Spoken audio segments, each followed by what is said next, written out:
Hi, I'm Natalie Bouchard, and you're listening to Inside NC Labor, a podcast designed to inform and educate North Carolina citizens on the role that the Department of Labor plays in state government. Hey everybody, thanks for tuning in to Inside NC Labor. Today we are going to talk about one of the most dangerous summertime workplace hazards, and that is hot and humid weather. And we have a special guest, Hollis Yelverton. Hollis, why don't you just kick it off today and tell us a little bit about yourself? All right, great. I'm so happy to be here today to talk about heat with you. So I'm Hollis Yelverton, and I am the Standards Supervisor in the OSH Division. We are part of the Education, Training, and Technical Assistance Bureau. So we provide a lot of technical assistance and information about the OSHA standards for employers and employees around the state. My staff get a lot of phone calls and emails and requests through the website with questions about how the OSHA standards apply to them and what employers need to do to protect their employees. And I have to say, before we move along from that, that is such a great service that we provide, because employers can call and get answers to those very complicated standards that are out there. If you ever see our standards books, they're complicated. If you haven't called before and you're listening, make a note. It's something you can do. It's a free service we provide. Yeah, that'd be great. We have people that are answering the phones every day, 8 to 5. We have emails, and you can submit questions through the web as well. So how long have you been with the department? I've been here over 12 years now. So I started over in compliance and did OSHA compliance. Then I went over to the training group and taught classes, and now I'm over in the standards section offering more technical assistance. Great. So do you want to just talk a little bit about an overview of heat stress and the hazards associated with it? Yeah, sure. This is definitely the time of year we start to get a lot of questions related to heat, and we can get it from pretty much anybody around the state. So we often think of outdoor work, agriculture, construction, that type of thing, where people are exposed to heat, but really we have a lot more environments than that in the state. So we've got places that, maybe it's a large warehouse that's not air conditioned and in the summer gets extremely hot. Or we might have working conditions where there's actually heat produced as part of the process. So laundromats or dry cleaners, bakeries, that type of thing, or any type of operation that's got big ovens or furnaces, they often get really hot. So we get a lot of questions this time of year on what employers are required to do, what employees can do to keep safe. A lot of ways that people are exposed to heat, we often think of temperature, but Dolores mentioned humidity. And so those are some key things that we think about. So when we're looking at exposure to heat and kind of what some of those risk factors are, we're looking at environmental things like temperature and humidity. That's how kind of the heat index is calculated. So you guys heard of the heat index? Mm-hmm. I'm sure you see it on the news. It's based on how the heat feels to us. So our bodies, of course, are trying to cool themselves, and we produce sweat, and then that evaporates and helps us cool off. Well, when it's really humid and we have all that moisture in the air, of course, that doesn't happen as effectively. So we can feel a lot hotter when we've got all that humidity. So we look at things like that. And then there's also risk factors that people kind of bring with them to work. So you've got age, you've got body shape, you've got physical fitness, and all that kind of fits in together to increase people's susceptibility to heat-related illness. There's medical conditions like high blood pressure, even sunburn can reduce the body's ability to kind of regulate its heat. So there's a lot of things out there that might increase someone's risk factors, even just using prescription drugs or illegal drugs, alcohol, even caffeine can affect the body's ability. So we look at a lot of these. Because I guess that dehydrates you, and dehydration is one of the first signs, I believe. Right. So you want your body to be kind of working as well as it can, to be sweating and kind of reducing the heat within the body. And so anything that would affect the body's ability to do that, like if you don't have enough hydration for sure, or if your body's just not effectively reducing that heat for whatever reason that might be particular to that person, all that can increase the risk of having a heat-related illness. What are some examples of a heat-related illness? Yeah, so some of the really, I guess the milder end would be heat rash that you might have heard of, heat cramps, and then we start getting into the more serious ones. So heat exhaustion, heat stroke. And heat stroke is the one that's life-threatening, and that's the one, of course, that we're most worried about. But heat exhaustion kind of leads to that point as well. That's when the body is starting to have a very difficult time managing that heat. You're exposed to heat externally from the environment that you're in, and then your body is also producing heat based on physical labor or the workload and the tasks that you're doing. And when it gets to that point where the body can't balance that anymore and can't stay cool enough, then that's when we start to see these problems. For heat exhaustion, one of the things that we see is the body is trying its best to cool itself. The blood is just rushing to the skin. It's kind of pooling in the skin. It's trying to keep cool and evaporate.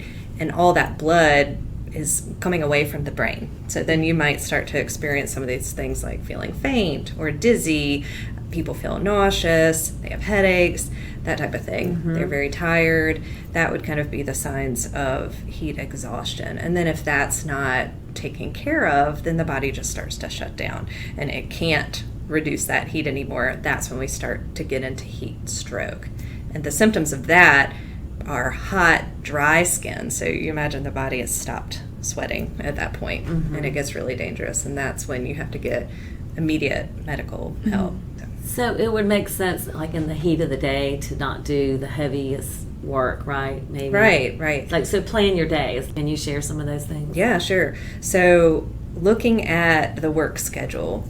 So again, you'd be looking at, if you want to think about it from a heat index standpoint, then you're looking at times of the day that might have less temperature, less humidity. But early morning work, evening work, night work if that's possible, working in the shade, doing some sort of job rotation. So you think of the more strenuous tasks that people have to do, make sure that those strenuous tasks are done at the cooler times of the day, or that you space those out between the people that are working.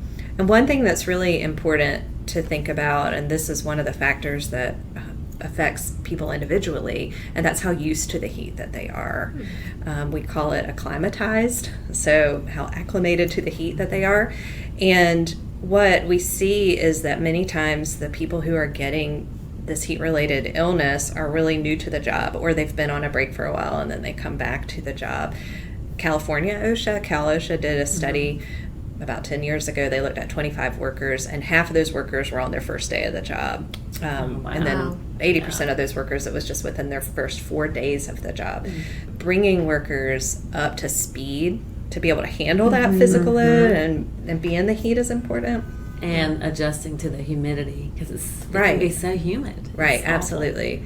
Right. Heat index looks at all that together to kind of determine the risk of what an employee might have. Heat index is something that's easy for us to see. They talk about it on the news. It's put out by NOAA. There also is equipment that employers could use. We use it internally when we're investigating conditions at a workplace, and it measures what's called the wet bulb globe temperature. And that also takes in what we call the radiant heat load. When you're looking at heat index, they're actually considering that in a shady environment with a light breeze. Of course, we know that that's not the case all the time. If someone is working in the direct heat of the sun, it can actually add 15 degrees to the heat index. So these measurements will actually give a more accurate representation of what people are exposed to. The heat index is something that's kind of readily available to employers. They can look at it. They can figure out kind of these days that are higher risk. And OSHA, federal OSHA, on their website has some information related to the categories of what they would consider a low risk, a moderate risk, a high risk, or very high risk. And they look at heat index as kind of like ranges for those categories. And then they add in maybe some different recommendations for employers to do based on what the heat index would be for that day. That is really helpful. Yeah. So going back to the symptoms that you mentioned a little earlier, what can be done to treat employees that are showing those signs? The first thing to do would be to get them to a cooler area if that's possible. Bring them into the shade, or maybe there's a breeze or even an air-conditioned area that you could bring them. We we're talking about bringing down the heat within the body. So if it's earlier on, maybe it's heat exhaustion and someone is starting to maybe just feel a little bit bad to start with, and you might want to give them some more fluids. You're talking water mainly, cool fluids. You can use any sort of cool rag or ice to try to cool the body down. Of course, if they're exhibiting any signs of heat stroke, you need to call for medical attention, because that could be extremely life-threatening when the body starts to shut down. It's very scary. Those are some resources. Is there anything else that employers can do to kind of protect their workers? In North Carolina, and in federal OSHA too for that matter, we don't have any specific regulations or standards for controlling heat stress in the work environment. We get a lot of questions about that. What does my employer have to do? Right. And actually, a lot of our questions come from employees who work in typically climate controlled areas. So they're working in an office and the air conditioning's broken, and now they want to know what to do. I think people kind of have an expectation if they work outside that they're going to be exposed to heat, but we get some of those questions from even people who work in offices too. Because we don't have a standard on this, then we have a lot of different guidelines that we recommend for employers to follow. Because the general duty clause, and you may have heard of that, it's a standard that requires employers to provide a workplace that's free of any recognized hazard that could cause a serious injury, like one of these heat-related illnesses, or of course death in the workplace. And so we want to avoid that. Many of the recommendations and guidelines that we follow when we're assessing workplaces are things that employers can follow as well. We'd like for employers to develop a plan for how they're going to handle heat in their company and how they're going to handle heat stress. All these items that I'll kind of overview next, those would be things that they would have in their plan. One of the number one items is to train employees. So they need to know what to look for, what would be some of the risk factors for heat-related illness, what they can look for in terms of symptoms in themselves and others, what they can do to protect themselves, how much water to drink, where the water is, where to take breaks, that kind of thing. Speaking of water, we want to make sure that employers have an adequate supply of drinking water. Depending on the heat index and the workload, the amount of water that people drink can change too. Ideally, we'd want the water to be cool, so they're cooling their body off at the same time that they're drinking it. And we want to make sure that employees understand how important hydration is. We talked a little bit earlier about having some sort of recovery area, so some place that they can take a break. So it can be shaded, it can be cooled in some sort of way. Some employers set up shade canopies or tents where people can take breaks. If they can't do that over the work where they're actually performing work, that'd be great too, as long as they have an area where people can try to cool off. Like I mentioned earlier, we have some work that's done in large warehouses where it's not air conditioned, but they might have an air conditioned break room where people can go and take a break. That's important. We talked about acclimatization, so setting up a program where you're slowly introducing people to heat and making sure that you're only assigning those really strenuous work activities to people who are truly acclimated, and you try to rotate some of those strenuous tasks around. We talked a lot about the work schedules and the break schedules, around different times of the day that would be less hot and less risky in that particular case. We also want there to be, in the training, when people are learning how to monitor for heat stress related signs and symptoms, sometimes people also want to set up a buddy system. Okay, you two are working over on this part of the site or in this part of the building. Keep an eye out for each other. Look out for any signs and symptoms and how to report that, and kind of having that culture where people feel like they can take a break and keep each other safe. And pay attention. They need to pay attention to how they feel and seek help if they Absolutely. take it seriously. Absolutely. And we're getting ready to hit the 100-degree temperatures in North Carolina, apparently. Saw that on the news coming up here, so Right. this is perfect timing to be talking about this. I know that in the past we've had a lot of education and training. We have information on our website. Social media, we always are putting tips out this time of the year. Anything specifically you'd like to add? We do have a lot of resources here at the Department of Labor on the OSH side within the Education, Training, and Technical Assistance Bureau. We have our training group, so they're regularly scheduled training courses like the webinars.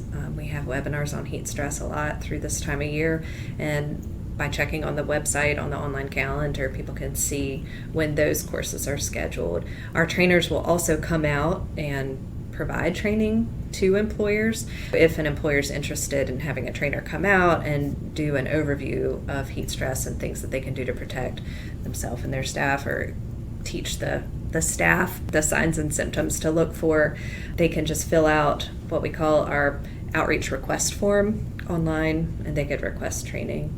And then we have a lot of materials that are out there on the website for people to use. So we've got a safety and health topic page on heat where people can find publications that we've written about heat. There's a PowerPoint out there that people can use to train their employees about heat. We've got different links to different materials that we have out there that would help employers to provide a safe workplace. And then I would also recommend our Consultative Services Bureau. I mentioned earlier that there's equipment that can be used to measure the heat environment, and they can do that for employees and employers. They can look at the employer's heat program and see if it has all the elements that we would be recommending in that particular case. And make adjustments if needed. Yeah, absolutely.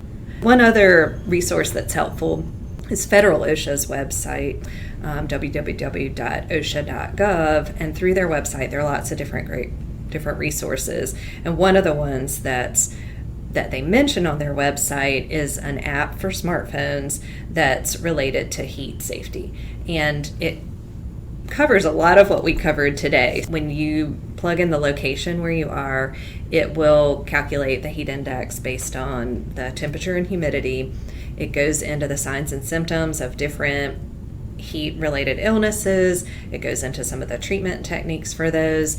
And then based on what the heat index is, there are recommendations for different things that the employers can do to protect the employees. So it's really great to have it just on your phone and be able to have access to that at any time. So I know a social media campaign that OSHA kind of started maybe a few years ago is the Water Rest Shade, and I think that's a great thing to remember. Right, absolutely. Taking a break and cooling down and staying hydrated are 3 easy ways for people to reduce their risk of heat-related illness. Well, this has been so helpful. Thank you so much for joining us today. Yeah, well, thank you for having me. Thanks so much for tuning in, y'all. Remember, your safety is our priority.